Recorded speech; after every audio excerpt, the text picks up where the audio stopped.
Welcome to the Somatic Coaching Academy podcast. I'm Ani Anderson. And I'm Brian Trzaskos. Join us as we explore the science and art of trauma-sensitive somatic practices and tools. Strengthen your practice as a coach, therapist, or holistic professional. Master the art of motivating even the most challenging clients when you understand how to tap into and unlock your client's complete holistic intelligence. If you want to learn the most cutting-edge, research-supported skills for personal and professional mastery, you've come to the right place.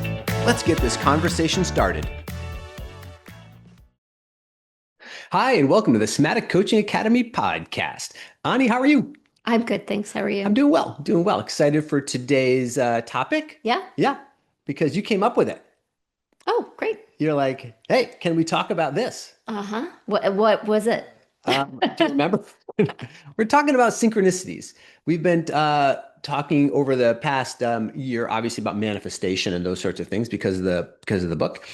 And we kind of track synchronicities. And a few weeks, if not months ago, you said, Brian, does it seem to you like synchronicities seem like they're speeding up? Like things are happening faster. And I thought maybe we could kind of break that down. But you said, hey, I'd like to talk about this idea that synchronicities are speeding up. Yeah. And I want to thank those of you who are reading Manifestation for Dummies and sending us notes. We really appreciate hearing your thoughts about the book. And for those of you who have left Amazon reviews, thank you so much. If you haven't left an Amazon review yet, go ahead over to Amazon and let everybody know what you think about the book, because the thing is, people really want to hear your voice. They really want to know what you think about the book to see if they should buy the book. So you can go over to Amazon and leave a review. Yeah, and they want to hear your successes. They want to hear about what it is that you are manifesting through the course of acting out the material that's in the book. Because it's our hope that people consciously create their lives in a way that enriches themselves, enriches their communities, enriches could we even say like the earth and the human race? We would hope, but to take these things into practice to create better and more meaningful and enriched lives for everyone. So people want to hear your stories that it's actually working. One of the reasons that I wanted to talk about this is because a lot of times when people think of manifestation, they think about a new car landing in your yard out of nowhere, or big fat check in the mailbox, or a new house, or a new job, or a new husband. Sorry, Brian. These big, huge things. And one of the things that we talk about is that manifestation is happening all the time. You are manifesting all the time. And there's this way of life where you can be in the flow of manifestation. And when that happens, the way I experience it, the way I am noticing people experience it, isn't that big yachts fall out of the sky every day. It's that these synchronicities happen, and they're oftentimes small. They're oftentimes everyday kind of things. First of all, what a magical life to be in the spontaneous flow of these synchronicities on a daily, weekly, all the time basis, but also to really notice how they come in these smaller packages, these everyday packages, because that's the lives that we're living. We're living these everyday kind of lives, and synchronicities show up all the time in everyday ways. But before we get too far down this rabbit hole, Brian, do you have a definition for us? Yeah, let's define synchronicities for people who are like, maybe this is the first podcast you're catching and you're like, what are they talking about? I'm really interested in synchronicities, but I got to get on the map. So in the book, in the Manifestation for Dummies book, we talk a lot about synchronicities in the book and talk about how that's how the universe operates, through synchronicity all of the time. Like every physiological reaction in your body is technically a synchronicity. Like things are happening. So things are happening in the top of your body. Things are happening like way down in the bottom of your body, on the inside of your body, on the outside of your body. And they're all orchestrated, right? And things are happening between your body and your people who live around you body, right? And that's all orchestrated. So there's all these synchronicities that are already happening all of the time. But let's just look at a definition of synchronicities. And we did do this a few weeks ago or months ago on the podcast as well, where we dug into the definition of synchronicities too. But let's just put ourselves on the map. So from Merriam-Webster, it says a synchronicity is a coincidental occurrence of events that appear meaningfully related, yet lack any direct causal connection. And synchronicity was originally coined by Carl Jung, actually, the famous psychologist and psychotherapist, with work that he was doing with his patients and noticing that when his patients focused on certain things, that they actually actualized those things in their lives through synchronicities that didn't have a causal event. So there's two parts of a synchronicity. First part is they're acausal. It means that two things happened, but we don't directly perceive a cause and effect relationship between the two. And that doesn't mean that there's not a cause and effect relationship. It just means our human faculties are not able to perceive a connected relationship between those two things. And it's kind of the same way as like tuning forks. If you've ever looked at how tuning forks work, if you have two tuning forks and you're holding one in each hand, and they're kind of tuned to the same frequency. If you get one tuning fork vibrating, like you tap one of the forks and it starts vibrating, you can bring those two tuning forks close to one another without touching, and the second tuning fork will start vibrating at the same frequency as the first tuning fork. And we might think that that's like magic. Oh my God, what just happened? Because we don't see the cause and effect happening in the invisible medium, the air molecules between the two tuning fork, which is where the vibration is being transferred through actual molecules in the air. Now, we can't see them with our eyes, so it looks magical to us. It doesn't mean that there's not a cause and effect. It just means our human faculties cannot directly perceive the cause and effect. So every synchronicity has what we call a causal connection. It has a connection, but we can't perceive it through our human faculties.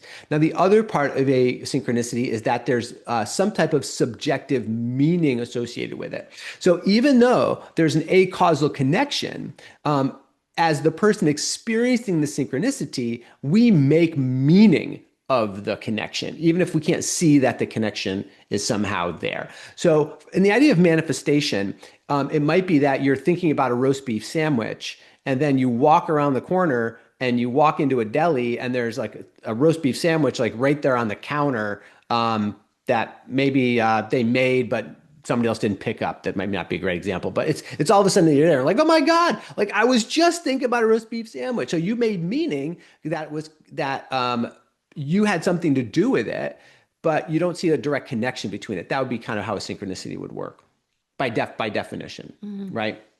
So the idea right now that we're talking about things kind of like speeding up, because again, the universe uses synchronicities from the microscopic to the massively scopic, macroscopic kind of thing. It's always working that way. I think what we were talking about is, it seems like over the past several months that when we just think about somebody, they call or send a text, and it's like immediate. Do you have some other examples? Well, I'm not just noticing it for me, and you're not just noticing it for you, but I'm noticing it all around us. I have some very cool, like holistic minded friends who we've been talking about how this is happening for them too. And I'm also noticing it in a lot of times when we think about what we're manifesting, we think of it in the quote unquote positive light, like the things that we want to happen. But I'm also noticing the speed at which things seem to be manifesting, ramping up in terms of the undesired results that people are experiencing. I can talk about maybe what I think the difference is. Maybe you have an idea about that too. But even people's lives where it seems like one thing after the next is happening, or you know how when the universe is trying to get your attention, it can feel like it hits you over the head by a 2x4. Mhm. Like repeated 2x4s or a really big 2x4 to try to get your attention and like things happening. It's like, why is this happening? Those kinds of things seem to be happening all around people I know. It's not just me, or it's not just one person. It seems to be happening a lot. I mean, one of the things that I'm noticing for me is very subtle. I'm thinking about something and then it seems to show up. And it's little stuff like I seem to be thinking about paper clips, and all of a sudden, like your roast beef sandwich thing, like paper clips seem to show up in my experience. It's little everyday things that seem to be happening more frequently, or I'll have a certain word on my mind, and then somebody's talking about that certain word.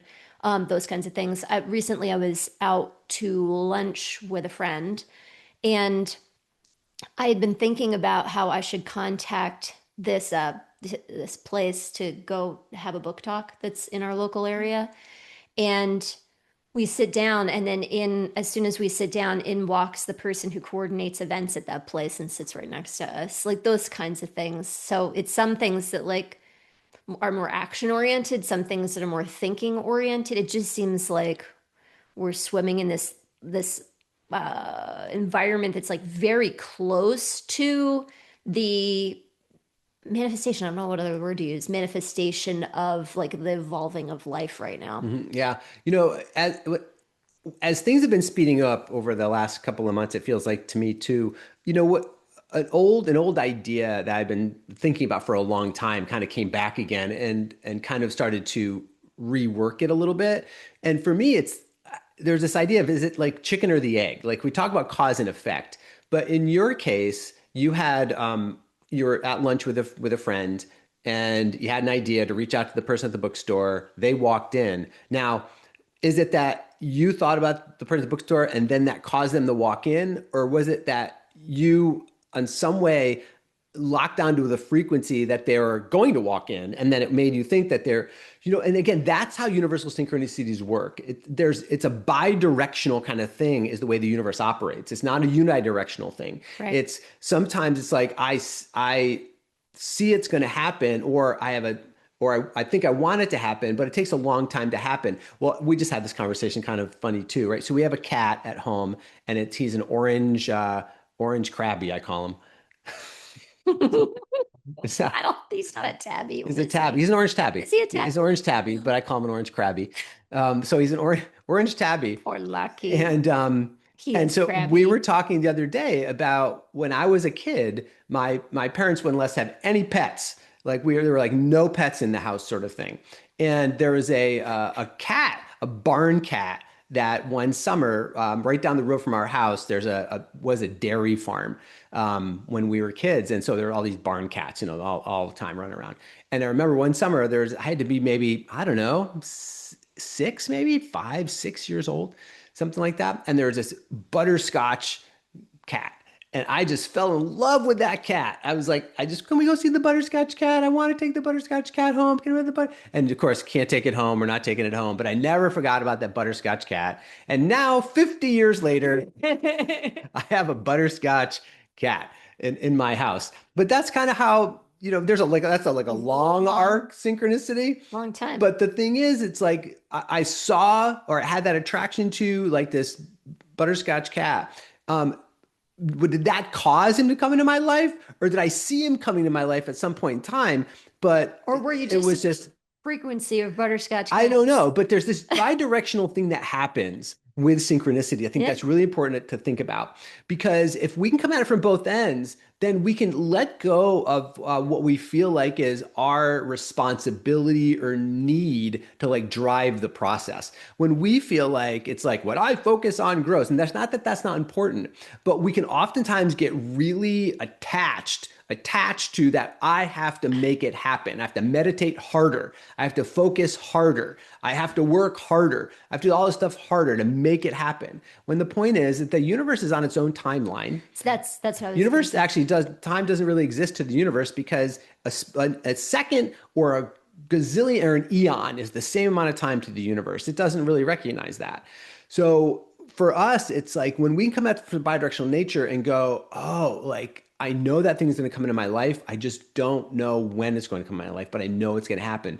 And it's going to happen at exactly the right time when I need it to happen to grow into who I'm supposed to become. You needed I needed lucky to lucky grow apparently to into grow. who you were I'm, supposed to I'm still become. working on that somehow. I think that's really important because we're talking about synchronicities speeding up, and also that's not really the point. Knowing this that the synchronicities are all around and noticing them is really the fun part. But Yeah. to your point, the universe isn't on a timeline. We as humans are thinking from a temporal place. It's been 10 days since I started meditating on this. It's been 5 years, but the universe is waiting to put everything into the right place at the right time. I remember when I was about 14, I spent a lot of time at my aunt's house, and she had a second home that was in the woods, and I loved it so much. I felt more at home at her house than I remember feeling anywhere else. As a young person, I loved her house. I don't remember ever saying, I want to live in a house like this. I don't remember saying, I want to live in the woods or whatever. But I do remember walking into your home where we now live for the first time, and it smelled the same as my aunt's. And that was a good 20 years later. And there it was for me in my life. I was thinking about how I've lived now in this house for about 14 years, and it's the longest I've ever lived anywhere. And to think about when I was younger and this time I spent with my aunt's house, and now the time that I'm going to have spent with this house that we live in, like the majority of my life, I would assume at the end of my life will have been spent in this log cabin. Mhm. So in a log cabin in the woods, and thinking about how about like which is the chicken or the egg, like maybe I was just picking up on the frequency of log cabin in the woods, what, knowing somehow somewhere in me that I was gonna That you were that supposed to I be was there. supposed Yeah, to that was be there. supposed to be a part of your path. Exactly. Yeah. Exactly. I take, I think I take pretty seriously even the little things that show up in terms of synchronicities to be able to really pay attention and with true curiosity around an attachment to like what not just what they mean, but like this is a part of my life. Like if I'm attracted to something like that, it's a part of my life. If it's coming into my awareness, there's something in there for me. I want to talk for a minute about this idea about how synchronicities seem to be speeding up both in undesired and in desired Mhm. ways. And I am really interested to hear what you think. I think one of the things that is the critical factor in which way it goes, desired or undesired, is that when people understand how to consciously use the information in their life to consciously change who they are and be able to then create or manifest from the inside out. When people know how to do that, it seems to me that they're creating more desired outcomes right now. Maybe it's being able to create from the inside out consciously, whereas people who don't know how to do that feel at the effect of this thing's happening and that thing's happening and this thing's happening. I think that's really the key delineator in how it feels like it's, for some people they seem to be manifesting more the things that they want or the desired outcomes versus the undesired outcomes. Yeah, I would agree with that. I would, from my perspective, I would say that basically for me breaks down to the idea of, are you primarily living in victim consciousness or creator consciousness? And we're talking about this from a consciousness standpoint, not of, because Yeah. there are certainly things in the world that happen and people are victimized. Let's definitely say that Yep. happens, and that's for sure. We're coming at it from a consciousness standpoint. So what do we mean by victim consciousness? To your point, Ani, victim consciousness is when we feel like the world is happening to us, like things are happening to us in the world on an ongoing basis, and that we are relatively powerless to create change. We always have to fight against what's happening. Creator consciousness is that we always know that we're creating from the inside out, and we're actually creating our world, and everything that we get from the universe is just feedback based on where we currently are to be able to make choices on moving forward. So I see desired and undesired actually as judgment calls. I love that story. I talk about it a lot, the good luck, bad luck, who knows, story and Exactly. kind of thing. Like it's something that just happened, and I get to decide whether or not it's a good thing or a bad thing. And I get to decide what I'm going to do with it to move in the direction I want to go in order to Exactly. create the life I want to create. Because everything is just feedback. If we could just drop the judgment around desired and undesired, we'd move a lot faster and create a lot more easily what it is that we really consciously want to create in our lives, Right. because we're not attached to whether things are good or bad. We're just taking it as feedback. Because everything that's happening is giving us an opportunity to live more into the life that we want to create. Yeah. And that's the other interesting thing too. I just want to point out. It's the thing that you authentically want to create, because synchronicities will show up the fastest and the clearest when they're in alignment with your authentic intention, not somebody else's authentic intention. And That's that's one of right. the mistakes that people make a lot when they go into manifestation practices, is they actually create intentions around what other people want or what other people want for them. Or they want for other Right. people. And so, we live in this small log home in the woods, and people could look at that and go, well, I mean, if you could manifest anything, why don't you have a mansion? Why don't you have helicopters? Why don't you have cruise ships? And it's like, I seriously just don't want those things. And people could say, oh, you're just saying that because you can't I mean, seriously, I do not want those things. For me, the thing I want to manifest more than anything else is freedom. That's what I love more than anything else. And so I made a conscious effort to create a home that required as little maintenance as possible so that I could be free to do what I really wanted to do, to create things that I could pour my resources into travel and time off and adventure and those sorts of things, right? So I'm manifesting the life that I really, really want. And I can honestly say that and not compare to what other people have. Can I look what other people have and go, oh man, that's really cool what they did? I mean, would it be cool to like be on a huge yacht for a little while? Well, sure. Do I want to own the thing? No, not at all. But if they really want that, that's great for them. So the idea is for you, if you want synchronicities and the universe to conspire with you to create what you really want in your life, you have to get really clear about what it is that you want in your life. And when you do that for you and you let go of what other people have or what other people want you to have, you can really create the life that you really want in an amazing way. And keep stepping forward, because as things are kind of speeding up right now, one of the things I'm noticing is, can you keep up with the rate? You know, to be able to step in and step in and step in, because we're being asked to make decisions to do that over and over and over again, maybe every single day or every week. And how easeful does that feel for you to be able to do that? Because if it doesn't, and you feel like you're getting bogged down in emotions or lack of energy, then the sensation-based work can really, really help with that, because it'll help you to just keep stepping in and stepping in and stepping in. If you don't know how to do that from a sensation-based standpoint, it can feel overwhelming. Yeah. You know, it can feel overwhelming and it can feel depleting. It doesn't have to feel like that. You can learn how to shift that so that you can keep stepping in, because the universe will give you continued opportunities to step in. But when it gets fast, you know, it can be kind of a lot. But when you're riding that wave and able to make decisions and step in, it can actually be really energizing to do that. Yeah. So come at it from this bi-directional nature. Realize you're in the flow of universal creation.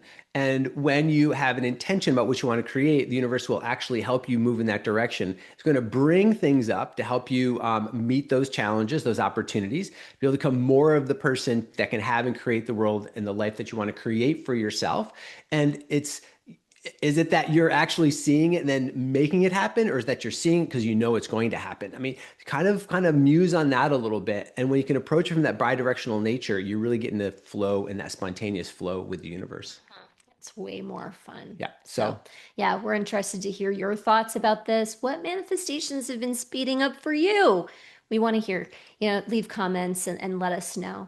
And until then, we will see you next week. So have a great week, and goodbye for now. Keep manifesting. Bye. Thank you for listening to this episode. We hope that this conversation will help you improve your practice and change the way you think about your work, your clients, and yourself.